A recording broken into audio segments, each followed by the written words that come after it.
경찰서 조사실 문이 천천히 열렸습니다. 강세리는 그 모습을 보고 귀신을 본 듯 얼어붙었습니다. 아, 아니야. 이럴 수가. 강재인이 싸늘한 미소를 지으며 들어섰습니다. 놀랐어? 내가 살아서 돌아와서. 재인아, 네가 어떻게? 분명히 사고가. 네가 날 죽이려고 했지만 실패한 거야. 강재인의 목소리는 얼음처럼 차가웠습니다. 은호를 죽인 것도 모자라서 나까지 죽이려고 했잖아. 정말 미안해. 내가 잘못했어. 죽은 줄 알았던 강재인이 살아 돌아와서 강세리와 황기찬에게 통쾌한 복수를 하게 된다는 반전 스토리를 전해드리려고 해요. 그 전에 오늘도 보러 와주셔서 감사합니다.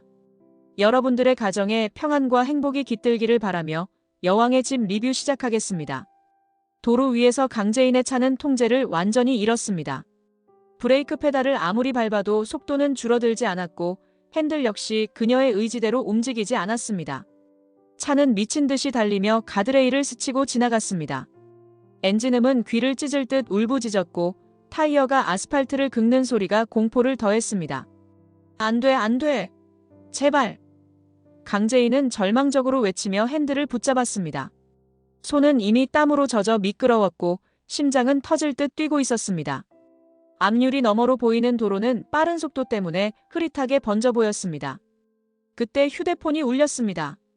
김도윤의 목소리가 급하게 들려왔습니다. 재인 씨, 지금 어디예요? 차를 세워요. 도윤 씨, 브레이크가 안 돼요. 차가 멈추지 않아요. 강재인의 목소리는 공포로 떨리고 있었습니다. 핸들도 제대로 안 돌아가요. 김도윤은 즉시 긴급구조대에 연락하면서도 강재인과의 통화를 끊지 않았습니다. 그의 목소리는 침착했지만 긴장감이 배어 있었습니다. 재인 씨, 침착해요. 깊게 숨을 쉬어요. 앞에 뭐가 보이죠? 자세히 말해주세요.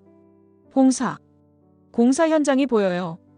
완충 장치들이 설치되어 있어요. 강재인은 떨리는 목소리로 대답했습니다. 그거예요. 그쪽으로 차를 몰아요. 천천히 핸들을 돌려서 최대한 속도를 줄이면서. 강재인은 김도윤의 말에 따라 필사적으로 핸들을 조작했습니다. 온 힘을 다해 핸들을 돌리자 차는 조금씩 방향을 바꾸기 시작했습니다. 하지만 속도는 여전히 무서울 정도로 빨랐습니다. 도윤 씨, 무서워요. 정말 무서워요. 괜찮아요. 제가 있어요.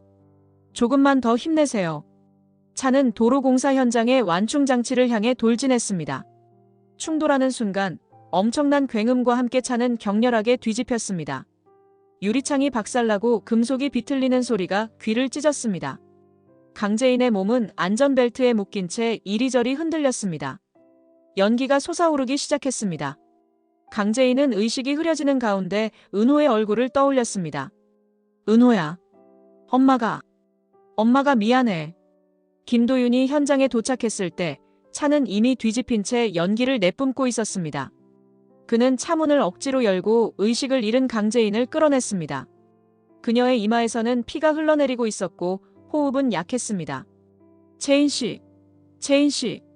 김도윤은 그녀를 품에 안고 다급히 외쳤습니다. 구급차가 도착하자 김도윤은 강재인을 안고 뛰어올랐습니다. 그의 셔츠는 피로 물들었지만 그는 강재인의 손을 꼭 잡고 놓지 않았습니다. 괜찮을 거예요. 제가 있어요. 포기하지 마세요. 김도윤은 의식을 잃은 강재인에게 간절히 속삭였습니다. 병원 응급실 앞 복도는 차가운 형광등 불빛으로 가득했습니다. 김도윤은 벽에 기대선 채 초조하게 시계를 바라봤습니다.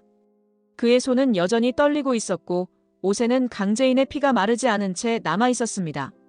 복도를 오가는 의료진들의 발걸음 소리만이 정막을 깨뜨리고 있었습니다. 수술실 빨간 불이 꺼지고 문이 열리자 담당 의사가 나왔습니다. 김도윤은 벌떡 일어서며 의사에게 다가갔습니다. 의사의 표정에서 답을 읽으려 애썼지만 피로에 지친 얼굴에서는 명확한 신호를 읽을 수 없었습니다. 환자는 어떻습니까? 생명에는 지장이 없나요? 의사는 조심스럽게 입을 열었습니다. 다행히 외상은 심하지 않습니다. 갈비뼈에 금이 가고 뇌진탕이 있지만 생명에는 지장이 없어요. 의사는 잠시 망설였습니다. 하지만 뇌진탕 때문에 의식을 언제 찾을지는 확실하지 않습니다. 빠르면 내일, 늦으면 며칠 더 지켜봐야 할 것 같습니다. 김도윤은 안도의 한숨을 내쉬었습니다. 적어도 생명에는 지장이 없다는 말이었습니다. 하지만 여전히 걱정은 남아 있었습니다. 뇌에 다른 손상은 없나요? 후유증 같은 건? CT 촬영 결과로는 특별한 이상은 없어 보입니다. 의사는 안심시키듯 말했습니다. 다만 완전한 회복을 위해서는 충분한 안정이 필요합니다. 면회는 언제부터 가능한가요? 내일 아침부터 가능합니다. 하지만 환자가 완전히 안정될 때까지는 짧은 시간만 허용됩니다. 의사가 떠나자 김도윤의 표정은 서서히 변했습니다. 안도감은 사라지고 대신 차가운 분노가 그의 눈빛을 가득 채웠습니다. 주먹을 꽉 쥔 그는 복도 끝으로 걸어가 휴대폰을 꺼내 누군가에게 전화를 걸었습니다. 네, 저예요. 강재인 씨는 생명에 지장이 없어요. 김도윤의 목소리는 낮았지만 확고했습니다. 모든 증거는 확보하셨죠? 이제 시작할 때가 됐습니다. 그들이 방심하고 있을 때 완전히 무너뜨려야 해요. 통화를 마친 김도윤은 중환자실을 향해 한 번 고개를 돌렸습니다. 그곳에 불빛이 싸늘하게 깜빡이고 있었습니다. 그는 유리창 너머로 보이는 강재인의 모습을 바라보며 다짐했습니다. 재인 씨, 조금만 기다려요. 반드시 복수해드릴게요. 당신을 이렇게 만든 사람들을 절대 용서하지 않겠어요. 김도윤은 컴퓨터를 켜고 무언가를 작성하기 시작했습니다. 그것은 강재인의 사망진단서였습니다. 작성을 마친 김도윤은 전화기를 들었습니다. 김 기자님, 특종 하나 제보할게요. 강규철 회장의 외동딸 강재인이 사망했습니다. YL그룹 보안실에서 김도윤은 모니터 앞에 앉아 있었습니다. 화면에는 어젯밤 주차장의 CCTV 영상이 재생되고 있었습니다. 강세리가 정비공에게 무언가를 지시하는 모습이 선명하게 담겨 있었습니다. 그녀의 표정은 차갑고 계산적이었습니다. 김도윤의 얼굴은 점점 굳어졌습니다. 영상 속에서 강세리는 강재인의 차 브레이크 라인을 가리키며 무언가를 설명하고 있었습니다. 음성은 들리지 않았지만 그녀의 입모양과 몸짓만으로도 충분히 알 수 있었습니다. 정비공은 고개를 끄덕이며 공구를 들고 차 밑으로 들어갔습니다. 이 여자가 정말로 이런 짓을... 김도윤은 분노와 혐오가 뒤섞인 표정으로 중얼거렸습니다. 주먹을 꽉 쥐었다 펴기를 반복하며 분노를 억누르려 애썼습니다. 한편 황기찬의 집에서는 강세리가 샴페인을 터뜨리고 있었습니다. TV에는 강재인의 사망 뉴스 특보가 흘러나오고 있었습니다. 톡하는 소리와 함께 샴페인이 솟구쳤고 그녀는 기쁨에 겨운 웃음을 터뜨렸습니다. 드디어 강재인이 사라졌어. 강세리는 들뜬 목소리로 외쳤습니다. 이제 우리가 완전히 이겼어, 당신. 아무도 우리를 막을 수 없어. 하지만 황기찬은 소파에 앉은 채 어두운 표정을 짓고 있었습니다. 샴페인 잔을 받았지만 입에 대지도 않았습니다. 그의 얼굴에는 죄책감과 불안이 뒤섞여 있었습니다. 뭐해? 축하해야지. 강세리가 다가와 황기찬의 어깨를 흔들었습니다. 우리가 원하던 대로 됐잖아. 세리야. 황기찬은 무겁게 입을 열었습니다. 난 녹음기만 없애라고 했지 죽이라고 한 적은 없어. 강세리의 표정이 순간 굳었습니다. 뭐? 지금 나한테 죄책감이라도 느끼라는 거야? 그녀의 목소리에 날이 서기 시작했습니다. 그게 아니라 이건 너무 심한 거 아니야? 심하다고? 강세리는 비웃었습니다. 당신이 원한 거잖아. 강재인이 사라지는 것. 그동안 그 여자 때문에 얼마나 고생했는데. 황기찬은 더 이상 대답하지 않았습니다. 그저 창밖을 바라보며 깊은 한숨만 내쉴 뿐이었습니다. 밤하늘은 어둡고 차가웠고 별 하나 보이지 않았습니다. 당신 정말 비겁해. 강세리는 화를 내며 소리쳤습니다. 원할 때는 원하고 일이 일어나니까 양심팔이야. 방 안에는 차가운 침묵만이 흘렀습니다. 두 사람 사이의 간극은 점점 벌어져만 갔습니다. 장례식장은 하얀 국화꽃과 조문객들로 가득했습니다. 강재인의 영정 앞에는 끊임없이 사람들이 찾아와 조문을 올렸습니다. 분향 냄새가 장례식장 전체를 감돌고 있었고 낮은 추도 음악이 슬픔을 더했습니다. 그 가운데 강세리가 검은 원피스를 입고 나타났습니다. 강세리는 영정 앞에 서서 인위적인 슬픔을 연기했습니다. 재인아, 정말 미안해. 이렇게 될 줄 몰랐어. 그녀는 눈물까지 짜내며 주변 사람들을 의식했습니다. 하지만 그 눈물 뒤에는 만족감이 숨어 있었습니다. 조문객들이 그녀를 바라보며 고개를 끄덕였습니다. 정말 안타까운 일이야. 그렇게 친했는데. 사람들의 수군거림이 들려왔습니다. 그때 김도윤이 나타나 강세리 앞을 가로막았습니다. 그의 얼굴은 돌처럼 굳어 있었고 눈빛은 차갑게 번뜩였습니다. 나가세요. 김도윤의 목소리는 차갑고 단호했습니다. 뭐라고요? 저도 제인이 친구인데 왜? 강세리는 당황하며 대답했습니다. 조문을 올리러 온 건데 뭐가 문제예요? 친구라고요? 김도윤은 비웃듯 말했습니다. 제인 씨를 죽음으로 몰고 간 사람이 감히 친구라는 말을 해요? 강세리의 얼굴이 순간 창백해졌습니다. 무슨 말씀이세요? 저는 그냥 조문하러 온 건데. 그녀는 주변을 둘러보며 사람들의 시선을 의식했습니다. 그만 연기하세요. 김도윤은 한 걸음 더 다가섰습니다. 모든 걸 다 알고 있어요. 당신이 무슨 짓을 했는지. 강세리는 불쾌한 표정을 지으며 뒤로 물러섰습니다. 도대체 뭘 안다는 거예요? 당신이 뭔데 저한테 이래요? 지금 당장 나가지 않으면 여기서 모든 걸 폭로하겠어요. 김도윤의 목소리는 낮았지만 위협적이었습니다. 당신이 어떻게 제인 씨를 죽음으로 몰고 갔는지 모든 사람 앞에서 말하겠어요. 강세리는 잠시 망설이다가 뻔뻔한 웃음을 지었습니다. 좋아요. 어차피 볼 일도 없을 테니까. 그녀는 고개를 들고 당당하게 돌아섰습니다. 그런데 말이에요. 강세리는 뒤돌아서며 한마디 더 했습니다. 제인이는 죽었어요. 아무도 돌아올 수 없는 곳으로 갔거든요. 그녀가 나가는 뒷모습을 바라보며 김도윤은 주먹을 꽉 쥐었습니다. 복수의 시간은 이제 얼마 남지 않았습니다. 장례식장 한쪽에서 정윤이와 최자영이 마주 앉아 있었습니다. 두 사람의 눈은 모두 빨갛게 부어 있었고 얼굴은 슬픔으로 일그러져 있었습니다. 주변의 조문객들과 떨어진 조용한 곳이었지만 두 사람 사이에는 무거운 긴장감이 흘렀습니다. 정윤이는 최자영을 바라보며 원망스러운 목소리로 말했습니다. 이제 만족해? 1000벌을 받은 거야, 1000벌을. 그녀의 목소리는 분노와 슬픔이 뒤섞여 떨리고 있었습니다. 최자영은 고개를 숙인 채 대답했습니다. 그래요. 이게 다 내 죗값이에요. 그녀의 목소리는 작고 떨렸습니다. 죗값이라고? 정윤이의 목소리가 더욱 격해졌습니다. 내 딸 도희를 죽이고도 모자라서 이제 제인이까지. 도대체 몇 명을 더 죽여야 직성이 풀려? 최자영은 눈물을 흘리며 말했습니다. 윤희 씨, 내가 제인이를 더 사랑했어요. 내 목숨보다도. 그 애는 내 전부였어요. 사랑했다고? 정윤이는 비웃었습니다. 사랑하는 딸을 그런 위험 속에 방치했으면서 그런 남자와 결혼하게 놔뒀으면서 내가 어리석었어요. 최자영은 손으로 얼굴을 가리고 흐느꼈습니다. 내가 제인이를 지켜주지 못했어요. 내가 무능해서. 내가 죄인이라서. 정윤이도 눈물을 참지 못했습니다. 우리 딸들이 왜 이런 고생을 해야 했어? 왜 이런 악한 사람들 때문에 죽어야 했어? 정말 미안해요. 최자영은 정윤이에게 고개를 숙였습니다. 도희 씨에게도 제인이에게도. 정말 미안해요. 정윤이는 최자영의 사과를 듣고도 마음이 풀리지 않았습니다. 미안하다고 해서 내 딸이 돌아와? 제인이가 돌아와? 돌아오지 않죠. 최자영은 절망적으로 말했습니다. 아무도 돌아오지 않아요.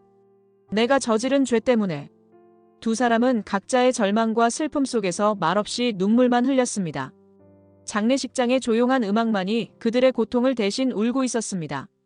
주변에서는 여전히 조문객들이 오가며 강제인을 추도하고 있었지만 두 어머니의 마음에는 깊은 상처만이 남아 있었습니다. 시간이 흘러도 그들의 대화는 계속되지 않았습니다. 서로를 원망하면서도 같은 슬픔을 나누고 있다는 것을 알기 때문이었습니다. 병원 특실에서 강제인이 천천히 눈을 떴습니다. 머리는 무겁고 온몸이 아팠지만 의식은 또렷했습니다. 천장에 하얀 형광등이 눈을 찔렀고 병원 특유의 소독약 냄새가 코를 자극했습니다. 침대 옆에 앉아있던 김도윤이 그녀가 깨어나는 것을 보고 안도의 표정을 지었습니다. 제인 씨, 정신이 드세요? 김도윤은 조심스럽게 물었습니다. 강제인은 목이 말라 목소리가 잘 나오지 않았습니다. 도윤 씨, 저는 지금 어디에? 그녀는 주변을 둘러보며 혼란스러워했습니다. 병원이에요. 사고 후 이틀 동안 의식을 잃고 계셨어요. 김도윤은 물을 떠다주며 설명했습니다. 강재인은 서서히 기억을 되살렸습니다. 브레이크가 말을 듣지 않던 차, 완충장치와의 충돌, 그리고 의식을 잃기 전 김도윤의 목소리. 모든 것이 악몽 같았지만 현실이었습니다. 그런데 제가 죽었다는 뉴스가 나왔다고 들었는데. 강재인은 혼란스러워했습니다. 김도윤은 차분히 설명했습니다. 일부러 그렇게 발표한 거예요. 재인 씨가 살아있다는 걸 아무도 모르게 하려고요. 왜요? 왜 그래야 하죠? 결정적인 증거를 확보했어요. 김도윤의 눈빛이 단단해졌습니다. 강세리가 재인 씨의 차를 조작하도록 지시한 CCTV 영상과 통화 녹음까지 모두요. 강재인의 눈에 서서히 힘이 돌아왔습니다. 그럼 이제 세리를 잡을 수 있다는 거예요? 네, 이제 그들을 완전히 무너뜨릴 수 있어요. 김도윤은 강재인의 손을 잡았습니다. 하지만 재인 씨가 살아있다는 건 철저히 비밀로 해야 해요. 그래야 그들이 방심하고 더 많은 증거를 잡을 수 있어요. 강재인은 고개를 끄덕였습니다. 알겠어요. 끝까지 숨길게요. 그녀의 목소리에는 복수에 대한 의지가 담겨 있었습니다. 도윤 씨. 강재인은 김도윤을 바라봤습니다. 정말 고마워요. 도윤 씨가 아니었다면 저는 아직 끝나지 않았어요. 김도윤은 단호하게 말했습니다. 완전히 끝낼 때까지 함께해요. 강재인은 창밖을 바라보며 다짐했습니다. 은호와 아버지, 그리고 도희를 위해서라도 반드시 복수를 완성해야 했습니다. 두 사람의 눈빛에는 복수에 대한 확고한 의지가 타오르고 있었습니다. 황기찬의 집 거실은 술병들로 어수선했습니다. 소파와 테이블 위에는 빈 소주병들이 굴러다니고 있었고 공기는 술 냄새로 가득했습니다. 황기찬은 소파에 기대어 술에 취해 있었고 강세리는 그런 그를 보며 짜증을 내고 있었습니다. 또 술이야? 언제까지 이럴 거야? 강세리는 황기찬의 술잔을 빼앗으려 했습니다. 이틀째 계속 이래. 황기찬은 비틀거리며 일어서서 강세리를 밀쳤습니다. 내버려둬. 네가 뭘 알아? 내가 뭘 안다고? 강세리의 목소리가 날카로워졌습니다.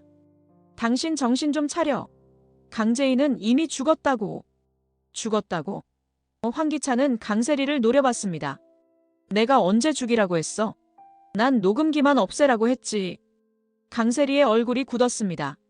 지금 나한테 책임을 떠넘기는 거야? 이제 와서? 떠넘기는 게 아니라 사실을 말하는 거야. 황기찬은 소리쳤습니다. 넌 항상 선을 넘어. 항상. 은호 때도 그랬고 이번에도. 당신이 원한 거잖아. 강세리도 맞받아쳤습니다. 강재인이 사라지길 바랐잖아. 그런데 이제 와서 무슨 양심팔이야? 황기찬은 벽에 주먹을 내리쳤습니다. 쿵소리와 함께 벽에 금이 갔습니다. 양심팔이라고? 사람이 죽었는데. 그래. 당신은 비겁해.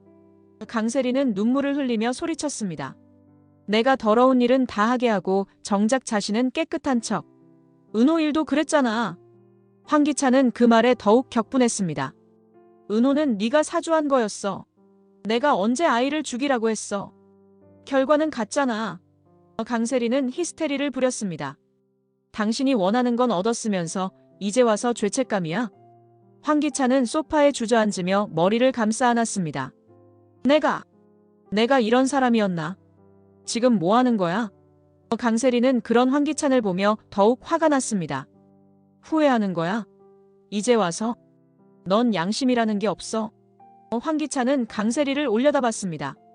사람이 죽었는데도 아무렇지도 않아. 강세리는 비웃었습니다. 양심? 그런 게 밥 먹여줘? 우리가 여기까지 오는데 얼마나 힘들었는데. 황기찬은 더 이상 대답하지 않고 다시 술병을 집어들었습니다. 강세리는 그런 그를 바라보며 분노와 절망을 동시에 느꼈습니다. 둘 사이의 갈등은 걷잡을 수 없이 깊어져만 갔습니다. 거실에는 차가운 침묵만이 흘렀고 밖에서는 비가 내리기 시작했습니다. 경찰서 수사과에서 김도윤은 담당 형사와 마주 앉아 있었습니다. 테이블 위에는 USB와 녹음 파일들이 차례대로 놓여 있었고 형사는 진지한 표정으로 자료들을 검토하고 있었습니다. 사무실에는 커피 냄새와 함께 긴장감이 가득했습니다. 이 영상들을 보면 명확합니다. 담당 형사는 모니터를 가리키며 말했습니다. 강세리가 정비공에게 브레이크 조작을 지시한 게 확실해요. 시간도 정확하고 화질도 선명하네요. 김도윤은 고개를 끄덕였습니다. 통화 녹음도 있습니다. 그녀가 직접 살인을 계획했다는 증거예요. 그는 또 다른 파일을 건네며 설명했습니다. 형사가 녹음을 재생하자 강세리의 목소리가 또렷하게 들려왔습니다. 브레이크를 완전히 고장 내세요. 절대 멈출 수 없게. 녹음의 내용은 충격적이었습니다. 이 정도면 즉시 체포할 수 있습니다. 형사는 단호하게 말했습니다. 살인미수 혐의로 긴급 체포에도 충분한 증거가 있어요. 하지만 김도윤은 손을 들어 제지했습니다. 잠깐만요. 아직 기다려야 할 일이 있어요. 기다려요? 증거가 이렇게 명확한데 왜요? 형사는 의아해했습니다. 강재인 씨가 나타날 때까지 기다려주세요. 김도윤의 목소리는 강했습니다. 그래야 완전한 복수가 가능해요. 형사는 더욱 의아한 표정을 지었습니다. 강재인 씨요? 하지만 그분은 이미 사고로 돌아가셨는데 곧 모든 걸 알게 되실 거예요. 김도윤은 의미심장하게 웃었습니다. 그때까지만 기다려주세요. 며칠이면 충분합니다. 형사는 김도윤의 단호한 태도와 자신만만한 모습에 고개를 갸웃했습니다. 혹시 제가 모르는 다른 계획이 있는 건가요? 비밀을 지켜주세요. 김도윤은 진지하게 부탁했습니다. 완전한 정의를 위해서예요. 형사는 잠시 고민하다가 결국 고개를 끄덕였습니다. 알겠습니다. 하지만 너무 오래는 안 돼요. 증거가 있는데 방치할 수는 없거든요. 며칠이면 충분합니다. 감사합니다. 김도윤은 확신에 찬 목소리로 답했습니다.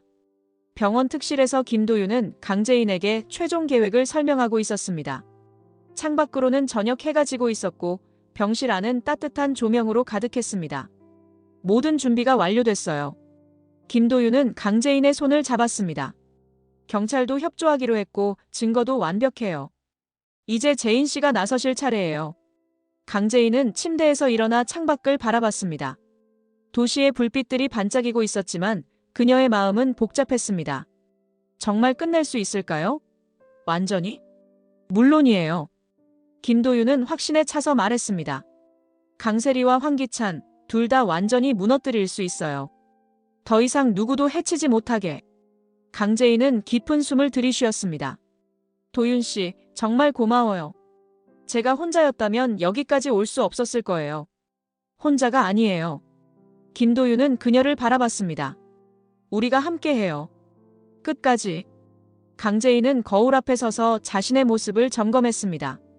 창백한 얼굴이었지만 눈빛만은 그 어느 때보다 단단했습니다. 그럼 이제 가볼까요? 경찰서로. 강재인은 결심을 굳혔습니다. 재인 씨. 김도윤이 그녀를 불렀습니다. 무서우시죠? 무섭긴 해요. 강재인은 솔직하게 대답했습니다. 하지만 더 무서운 건 이대로 끝나는 거예요. 은호와 아버지, 그리고 도희 씨를 위해서라도 반드시 해내야 해요. 김도윤은 그녀의 용기에 감동했습니다. 저도 함께 있을게요. 혼자 두지 않겠어요. 두 사람은 서로를 바라보며 용기를 주고받았습니다. 복수의 마지막 순간이 다가오고 있었습니다. 김도윤이 차를 가져오는 동안 강재인은 은호의 사진을 가슴에 품었습니다.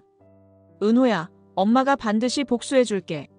너를 죽인 사람들을 절대 용서하지 않을게. 경찰서를 향해 가는 차 안에서 두 사람은 긴장감과 기대감을 동시에 느끼고 있었습니다. 마침내 진실이 밝혀지는 순간이 다가오고 있었습니다. 도로의 가로등들이 차례로 지나가며 그들의 얼굴을 비추고 있었습니다. 경찰서 조사실에서 강세리는 수갑을 찬 채 의자에 앉아 있었습니다. 차가운 형광등 불빛이 그녀의 창백한 얼굴을 비추고 있었고 벽시계의 째깍거리는 소리만이 정적을 깨뜨렸습니다. 담당 형사가 들어오자 그녀는 당당하게 말했습니다. 이건 완전히 잘못됐어요. 저는 아무것도 하지 않았다고요. 강세리는 목소리를 높여 항변했습니다. 누군가 저를 모함하는 거예요. 형사는 차분히 파일을 펼쳤습니다. 그럼 이 영상은 뭐죠? 그는 모니터를 켜며 물었습니다. CCTV 영상이 재생되자 강세리의 얼굴이 순간 굳었습니다.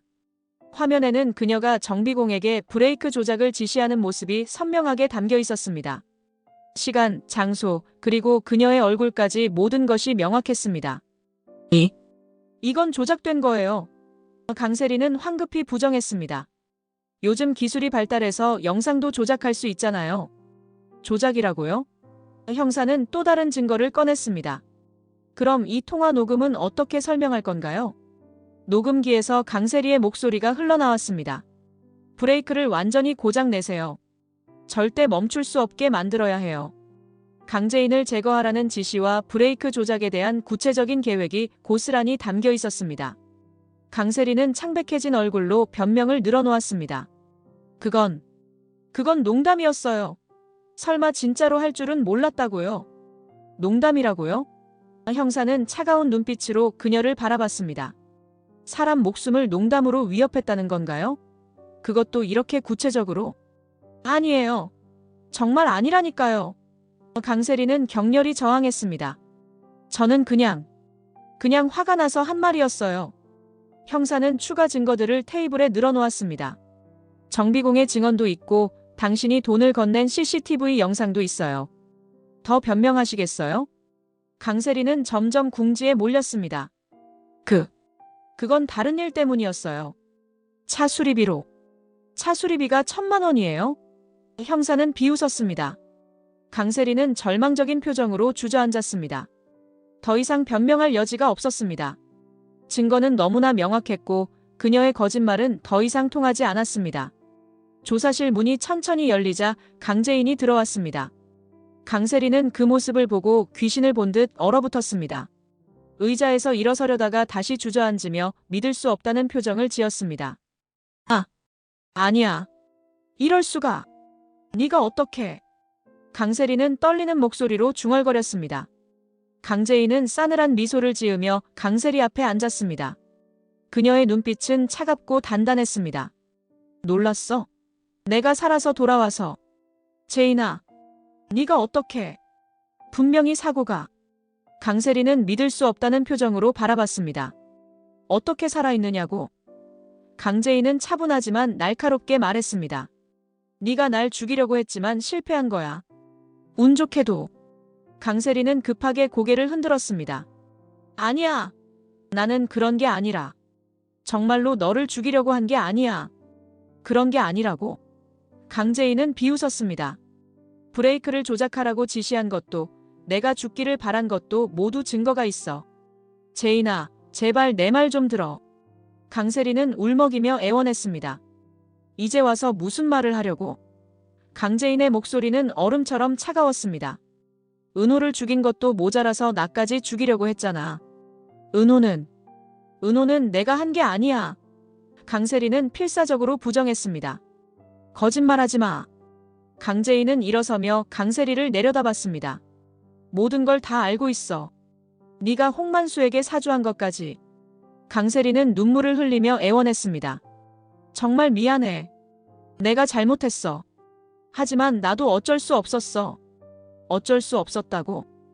강재인은 분노를 억누르며 말했습니다. 내 아들을 죽이는 게 어쩔 수 없는 일이었어. 아니야. 전부 황기찬이 시킨 거야. 강세리는 마지막으로 황기찬을 끌어들였습니다. 이제 모든 걸 다 털어놔. 강재인은 단호하게 말했습니다. 황기찬과 함께 저지른 모든 악행을. 더 이상 숨길 곳은 없어. 강세리는 절망적인 표정으로 고개를 떨구었습니다. 더 이상 피할 곳이 없다는 것을 깨달았습니다. 강재인의 차가운 시선 앞에서 그녀의 모든 거짓이 무너지고 있었습니다. 또 다른 조사실에서 황기찬이 형사와 마주 앉아 있었습니다. 그의 얼굴은 당황과 분노로 일그러져 있었고 손은 계속 떨리고 있었습니다. 조사실의 차가운 공기가 그의 불안을 더욱 증폭시켰습니다. 강세리가 뭐라고 했든 상관없어요. 황기찬은 단호하게 말했습니다. 저는 아무것도 지시한 적 없습니다. 그 여자가 거짓말하는 거예요. 형사는 조서를 넘기며 말했습니다. 하지만 강세리 씨는 모든 것이 당신의 지시였다고 상세히 진술했는데요. 그 여자가 거짓말하는 거예요. 황기찬은 소리쳤습니다. 자기가 한 일을 저한테 뒤집어 씌우려는 거라고요. 그때 형사가 또 다른 증거를 꺼냈습니다. 그럼 이것도 거짓말인가요? 테이블 위에 놓인 것은 황기찬과 강세리의 통화 녹음이었습니다. 녹음기에서 황기찬의 목소리가 흘러나왔습니다. 녹음기를 없애야 해. 어떤 방법을 써서든. 강재인이 그걸 가지고 있으면 우리 모두 끝이야. 황기찬의 얼굴이 창백해졌습니다. 그건 녹음기 이야기였지 사람을 해치라는 게 아니었어요. 하지만 결과적으로 강재인 씨가 죽을 뻔했잖아요. 형사는 압박했습니다. 당신의 지시를 받은 강세리가 실행한 거죠. 황기찬은 격렬하게 부정했습니다. 저는 몰랐어요. 강세리가 그렇게까지 할 줄은. 저는 단순히 녹음기만 없애라고 한 거예요. 형사가 다시 서류를 펼치자 더 많은 증거들이 드러났습니다. 강규철 회장의 죽음과 관련된 녹음, 은호 유괴 사건의 은폐, 그리고 수많은 회계 조작과 비리들이 모두 기록되어 있었습니다. 황기찬 씨, 이제 더 이상 변명은 통하지 않을 것 같은데요. 형사는 차가운 목소리로 말했습니다. 이건 모두 조작된 거예요. 황기찬은 최후의 발악을 했습니다. 누군가 저를 모함하는 거라고요. 그럼 강규철 회장님을 협박한 녹음도 조작인가요? 형사는 또 다른 파일을 꺼냈습니다. 황기찬은 주저앉으며 절망적으로 중얼거렸습니다. 강세리, 그 여자가 날 배신했어. 모든 걸 털어놨구나. 서로 책임을 떠넘기는 것 같네요. 형사는 냉소적으로 말했습니다. 두 사람은 서로의 잘못을 폭로하며 처절하게 무너져갔습니다. 악의 동맹은 마침내 스스로를 파멸시키고 있었습니다. 한 달 후, 김도윤과 강재인은 잠실 추모공원 묘지 앞에 서 있었습니다. 강규철과 황은호의 묘비 앞에는 하얀 국화꽃이 놓여 있었고 따뜻한 봄바람이 두 사람의 머리카락을 부드럽게 흔들었습니다. 하늘은 맑고 푸르렀지만 강재인의 마음은 여전히 복잡했습니다. 모든 게 끝났어요. 김도윤은 조용히 말했습니다. 강세리는 살인미수와 살인교사로 15년, 황기찬은 살인교사와 횡령, 그리고 강규철 회장님 살해로 20년 선고받았어요. 강재인은 묘비를 어루만지며 눈물을 흘렸습니다. 아빠, 은호야. 이제 편히 쉬어도 돼요. 나쁜 사람들이 모두 벌을 받았어요. 김도윤은 그녀의 어깨에 손을 올렸습니다. 도희도 마찬가지예요. 이제 모든 진실이 밝혀졌어요. 더 이상 억울해하지 않아도 돼요. 도윤 씨. 강재인은 그를 바라봤습니다. 정말 고마워요. 도윤 씨가 아니었다면 저는 여기까지 올 수 없었을 거예요. 우리가 함께 해낸 거예요. 김도윤은 따뜻하게 미소 지었습니다. 이제 정말로 새로운 시작이에요. 강재인은 고개를 끄덕이며 깊은 숨을 들이쉬었습니다. 네, 이제 정말로 새로 시작해야겠어요. 아빠가 평생 일궈놓으신 YL그룹도 다시 바로 세워야 하고. 두 사람은 묘지를 떠나며 함께 걸었습니다. 석양이 그들의 뒷모습을 따뜻하게 비추고 있었습니다. 주변에는 벚꽃이 흩날리고 있어 더욱 평화로운 분위기를 자아냈습니다. 앞으로 뭘 하실 거예요? 김도윤이 물었습니다. YL그룹을 다시 일으켜 세우고 싶어요. 강재인은 단단한 의지를 보였습니다. 아버지가 평생 일궈놓으신 것을 제대로 지켜내고 싶어요. 그리고 정말로 사람들에게 도움이 되는 기업으로 만들고 싶어요. 저도 도와드릴게요. 김도윤은 진심으로 말했습니다. 의료 분야에서 협력할 수 있는 일들이 많을 거예요. 강재인은 그에게 감사한 미소를 지었습니다. 그래요. 함께 좋은 일들을 만들어가요. 모든 시련을 겪고 난 후 그들 앞에는 희망찬 미래가 펼쳐져 있었습니다. 하늘에서는 따뜻한 햇살이 내리쬐고 있었고 두 사람은 그 빛을 받으며 새로운 내일을 향해 걸어갔습니다. 복수는 끝났고 이제 진정한 삶이 시작되는 순간이었습니다. 강재인의 얼굴에는 오랜만에 평화로운 미소가 떠올랐습니다. 이번 영상 재미있으셨으면 구독과 좋아요 부탁드립니다. 구독은 저에게 큰 응원이 됩니다. 오늘도 시청해주셔서 감사합니다.